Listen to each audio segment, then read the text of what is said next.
आपको भयभीत नहीं होना है उनसे जो परीक्षा ले रहे हैं, बस परीक्षा को बुद्धि लगा करके पार करना। जीवन में आई हुई परीक्षा में आप निर्णय कैसा लेते हैं, ठाकुर जी उससे प्रसन्न होते हैं।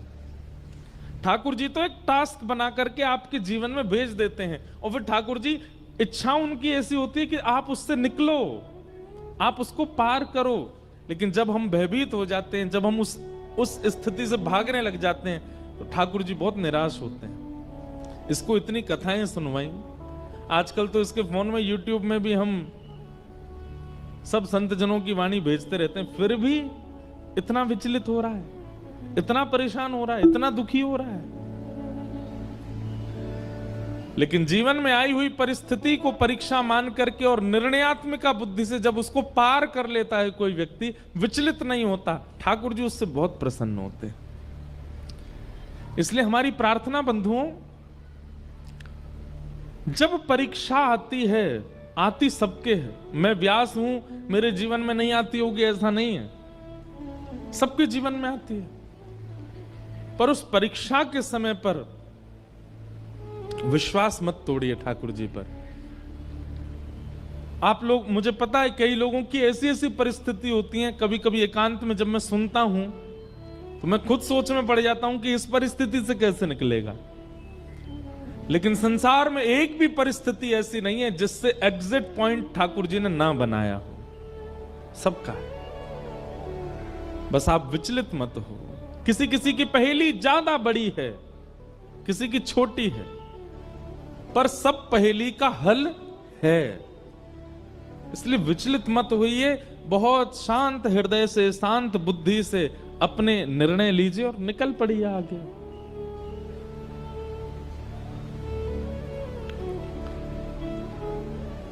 ठाकुर जी की प्रसन्नता नाम जप से है, ठाकुर जी की प्रसन्नता वैष्णव तिलक धारण से है, ठाकुर जी की प्रसन्नता एकादशी व्रत धारण से है।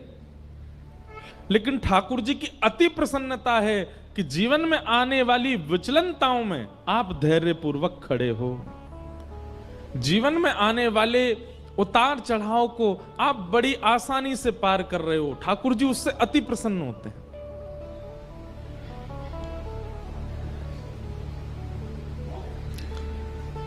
द्रौपदी और पांडवों के प्रति जो ठाकुर जी का प्रेम है ना, वो इसीलिए है क्योंकि इतनी परिस्थितियां आई और पांडव टूटे नहीं, द्रौपदी टूटी नहीं। आज तो परीक्षा की पराकाष्ठा हो गई। बालक कितना प्रिय होता है मां को। बालक कभी अगर ऊधम मचाता है तो मां सबको डांट देती है, बोले इसको कुछ मत कहो, ये ऊधम करे मुझे बताओ, मैं इसको मारूं डांटू कुछ भी, और कोई इसको छुएगा नहीं। कई बार मां ऐसा बोल देती है टीचर्स को भी कि ज्यादा ऊधम मचाए तो आप इसको देख लेना, लेकिन फिर थोड़े अगर वही टीचर उसको पीट पाट दे तो फिर मां फिर लड़ने आ जाती है। बोले आपने इसको क्यों मारा, बोले इसने होमवर्क नहीं किया, तो बोले आप मुझे बताओ आप क्यों मार रहे हो। मां कभी नहीं देख सकती कि उसके पुत्र को उसके अलावा कोई और डांटे। पर यहां द्रौपदी के 5 बालक मार दिए गए और वो हत्यारा सामने खड़ा है और द्रौपदी कहती है इसको मुक्त कर दो।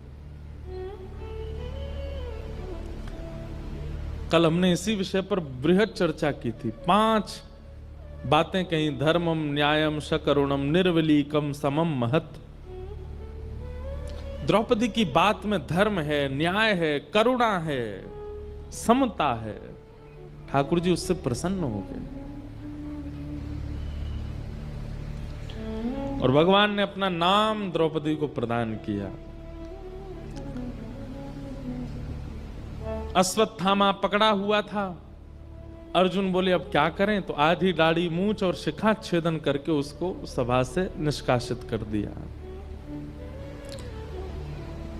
भगवान बोले भैया अब तुम्हारा सब सुलह हो गया है, महाभारत युद्ध तुम लोग जीत गए हो, अब हस्तिनापुर की गद्दी पर बैठो, आनंद करो, अब मुझे आज्ञा दो, बहुत दिन हो गए हैं मैं द्वारिका से बाहर हूं, अब मैं वापस द्वारिका जा रहा हूं।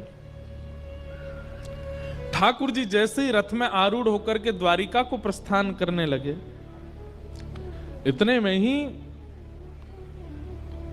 अर्जुन की पुत्र वधू अर्जुन के पुत्र का नाम अभिमन्यु, और अभिमन्यु की पत्नी उसका नाम उत्तरा। उत्तरा भगवान की ओर दौड़ी दौड़ी चली आ रही है और दोनों भुजाएं उठा करके ठाकुर जी से क्षमा याचना करती हुई रक्षा की कामना कर रही है। पाहि पाहि महायोगिन देव देव जगतपते, नान्यम तद्भयम पश्ये यत्र मृत्यु परस्परम। हे नाथ, मेरी रक्षा करो। भगवान बोले, अभी द्रौपदी को मुक्त किया, अब ये कौन रोने लगा? तभी देखा कि पुत्र वधू अभिमन्यु की वधू रोती हुई आ रही है। भगवान ने तुरंत कहा, उत्तरा क्या बात है, क्यों रो रही हो? बोले देखिए ना, जिस अश्वत्थामा को अभी सभा में अपमानित करके बाहर निकाल दिया, उसी ने ब्रह्मास्त्र छोड़ दिया है मेरे गर्भ के बालक को मारने के लिए। भगवान ने जैसे ही ब्रह्मास्त्र को देखा तो अंगुष्ठ मात्र एक और रूप धारण किया। एक रूप से तो सामने खड़े हैं और एक रूप से अंगुष्ठ मात्र रूप धारण करके गर्भ में प्रवेश किया। और भगवान की गदा का नाम है चक्रा। क्या नाम है? ठाकुर जी की गदा का नाम है चक्रा। अपनी चक्रा नाम की गदा को ठाकुर जी ने द्रुत गति से घुमाया और गर्भ के उस बालक की रक्षा हुई।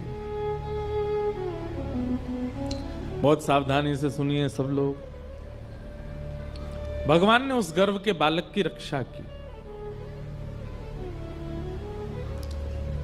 वही बालक भविष्य में परीक्षित हुए, जो भागवत के श्रोता हैं। हमारे पूज्य पिताजी महाराज के गुरुदेव अनंत श्री विभूषित श्री रामानुज प्रपन्नाचार्य गुरुजी महाराज, मेरे दादा गुरुदेव, इतनी सुंदर बात कहते थे, इतनी पते की बात कहते थे। वो कहते थे कि इधर देख लो, सुन लो।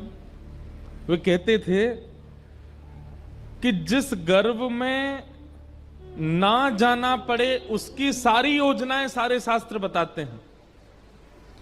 भजन करो, नाम जप करो, पुण्य करो, सत्कर्म करो, कीर्तन करो, तिलक लगाओ, आदि आदि सब सत्क्रियाएं करो। क्यों? क्योंकि इन सब के करने से पुनर्जन्म न विद्यते, पुनर्जन्म नहीं होता, फिर एक ही जन्म में सब कट जाता है।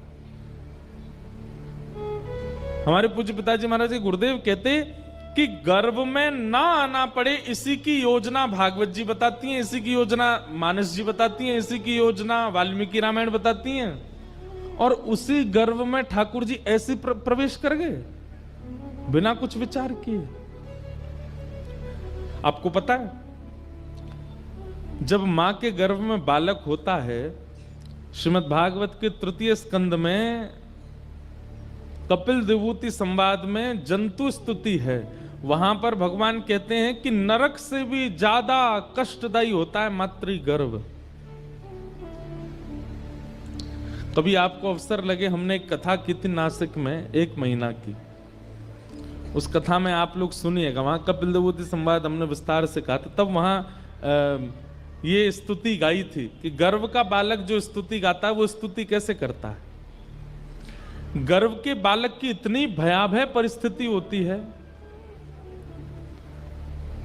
जरा सी दुर्गंध आ जाए तो हमसे बैठ पाना मुश्किल होता है, लेकिन मलमूत्र के भरे हुए एक टब में वो बालक उल्टा पड़ा ही रहता है 9 महीने तक। और ऐसा कहते हैं कि उसकी जो त्वचा होती है वो इतनी कोमल होती है और मां के पेट के जीवाणु धीमे धीमे उसको काटते हैं, कभी कभी इतनी पीड़ा देते हैं। जब 7वें महीने में बालक आ जाता है ना, तो भगवान से हाथ जोड़ता है, हे विधाता मुझे यहां से निकालो कैसे भी, मैं बहुत परेशान हूं। भगवान कहते हैं जन्म लेके तुम वही सब करोगे, उल्टे सीधे काम, छल कपट बाजी, खाना पीना, मदिरा उड़ाना, ये सब की करो। बोले आपको सौगंध खा के कह रहा हूं, इतना भजन करूंगा कि दोबारा यहां ना आना पड़े मुझे। लेकिन जैसे ही जन्म लेता है, पहचानना प्रारंभ करता है, ये भुआ है, ये फूफा है, ये चाचा हैं, ये चाची हैं, ये दादी हैं, ये दादा हैं, ये पत्नी है, ये बच्चे हैं। धीरे धीरे भूल जाता है ठाकुर जी को दिया हुआ वचन। बीच बीच में ठाकुर जी संदेशा भिजवाते हैं गुरुजनों के द्वारा, हाँ भाई कथा सुन लो। ये सब क्या सुनना हमको।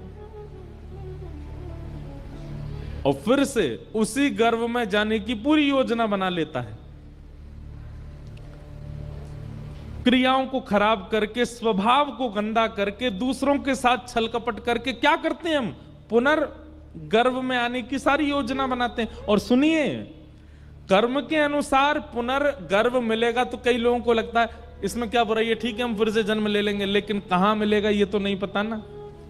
हो सकता है मानव के गर्भ में नहीं गए, कुकर सूकर के गर्भ में गए, तो मानव तो फिर भी बहुत सदा हुआ भोजन करता है। वो लोग तो कुछ भी खा लेते हैं, और वो जो खाते हैं वो सब बालक को पीड़ा देते हैं भीतर। कई बार तो आपको विश्वास नहीं होगा,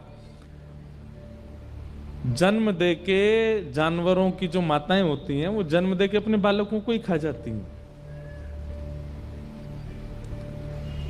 अब सोचो, कोई आना चाहता है, पुनर्जन्म लेना चाहता है, लेकिन फिर भी अपनी क्रिया नहीं सुधारता, स्वभाव नहीं सुधारता, अपने वचन नहीं सुधारता, अपने नियम नहीं सुधारता, योजना पूरी बनाता है पुनर्जन्म की। तो पूरी बात हम ये कहना चाहते हैं कि पुनर्जन्म ना लेना पड़े उसी की योजनाएं सारी बताई गई। मातृगर्भ में ना आना पड़े, पीड़ा ना सहनी पड़े, उसी की योजना सब बनाते हैं। तो फिर भगवान कैसे उत्तरा के गर्भ में प्रवेश कर गए। हमारे पूज्य गुरुदेव भगवान, दादा गुरुदेव भगवान कहते कि भैया परीक्षित राजा है इसलिए बचाने गए नहीं, परीक्षित अर्जुन का होने वाला नाती है इसलिए बचाने गए। द्रौपदी के पुत्रों को भी बचा सकते थे ठाकुर जी, ये उत्तरा के गर्भ के बालकों को क्यों बचाया भगवान ने। तब गुरुदेव भगवान कहते हैं क्योंकि ठाकुर जी को पता है कि भविष्य में मेरी कथा का प्रथम श्रोता होगा, ये मेरी कथा का श्रोता बनने वाला है।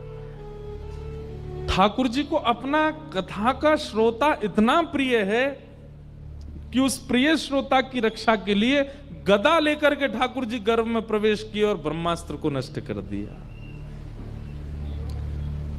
इसलिए आप यदि कथा में बैठे हैं तो अपना सौभाग्य मनाइए। ठाकुर जी को श्रोता इतने प्रिय हैं कि श्रोताओं के लिए ठाकुर जी गर्भ में प्रवेश करके रक्षा कर देते हैं। और केवल श्रोता की रक्षा नहीं करी है भगवान ने, वहां वक्ता श्री शुकाचार्य जी महाराज, उन्होंने भी जन्म बाद में लिया, गर्भ में मातृ दर्शन, भगवत दर्शन पहले किया।